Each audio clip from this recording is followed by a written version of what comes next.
The job description was simply too simple. Live-in assistant needed for Mr. Adrian Cole. High pay. Must be patient. Must not quit. But everyone quit. Some lasted 3 days. Others didn't survive their first morning. No, only not one persona ever made it a full week. And yet, on a cold Monday morning, a single dad named Evan Hayes walked through the iron gates of the sprawling mansion, holding a lunchbox in one hand and his 6-year-old daughter Lily's drawing in the other. He wasn't looking for luxury or adventure. He was just looking for a job that would help keep the lights on.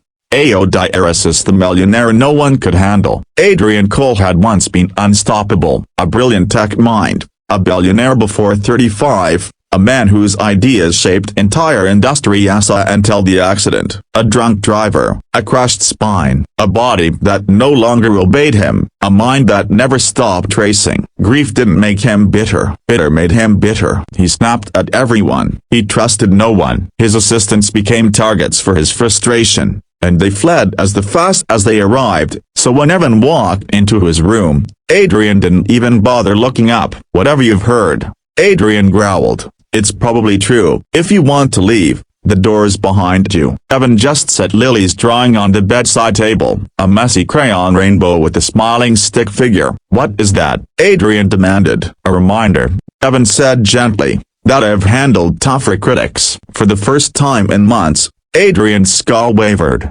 By a single dad's patience, Evan worked quietly, calmly. He moved Adrian's stiff joints with steady hands, read to him, adjusted the wheelchair without flinching when Adrian grumbled. He even added little joke as a broken bar, awful joke as a broken bar, but they cracked Adrian's armor just enough. By midweek, something unusual happened. Adrian asked him to stay during lunch. "Most people treat me like a broken machine," Adrian muttered. "You talk to me like I'm still human." Evan shrugged. "Because you are." No assistant had ever said that, not once.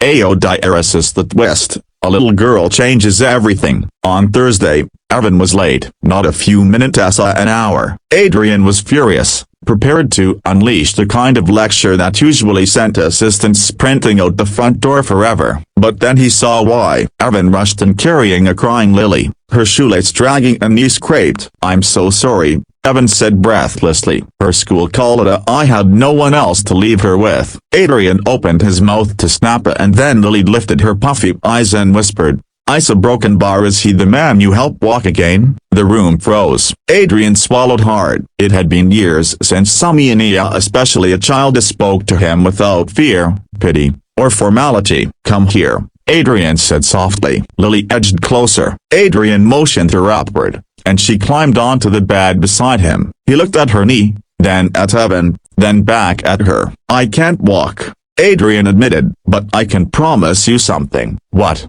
She sniffled. "That your dad is the first assistant who doesn't treat me like a job. He treats me like a person, and that matters." Lily smiled through her tears. "You must be special if my daddy likes you." Adrian laughed, a real laugh, the first one in years.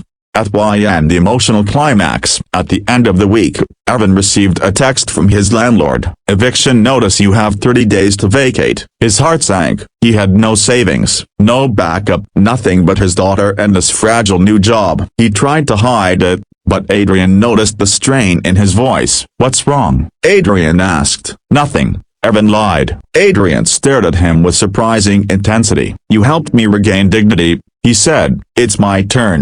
The next morning, Evan found a document on the kitchen counter. Employment contract, a full-time salary, triple previous housing, included duration, indefinite. At the bottom was a shaky but determined signature. Adrian Cole. Evan looked up, stunned. "Why broken bar? Why would you do this?" Adrian's answer was simple. "Because no assistant ever lasted a week," he said. "But you didn't just last you changed my life. And I'm not letting you or that little girl go anywhere." Evan's eyes burned. Lily threw her arms around Adrian's motionless legs. "Does this mean we're a family now?" she asked. Adrian blinked rapidly. "Yeah," he whispered. "I suppose it does." The uplifting ending. Months later, neighbors often saw the unlikely trio.